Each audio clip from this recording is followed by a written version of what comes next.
হৌরকে একটু দেখেন, ভালো করিয়ে দেখেন, কেমন রমিও বয়ের মতো লাগে না? একটা কথা বললে রাখা ভালো গাইস, আমার হৌর কিন্তু আমার পাশে যখন দাঁড়ায় মনে হয় না আমরা জামাইয়ের হৌর, মনে হয় আমরা মায়ের পেটের আপন দুই ভাই। কি ভাইয়া আপনি কি বলেন? বাবা ভাই কইছো তুমি? গাইস আর কি করছি গাইস? গাইস শোনেন, আমার হৌর কিন্তু কঠিন রমিও, এককালে কিন্তু পুরা গ্রাম লড়াইয়ে মাথায় লইতে, সমস্ত সুন্দরী মাতারিরা কিন্তু আর পিস লইতে।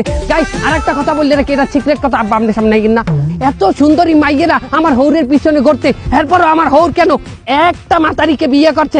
গাইস শোনেন, আমার হৌর কট খাইছে, কট বিলের মধ্যে কট খাইছে। আব্বা কি বলেন?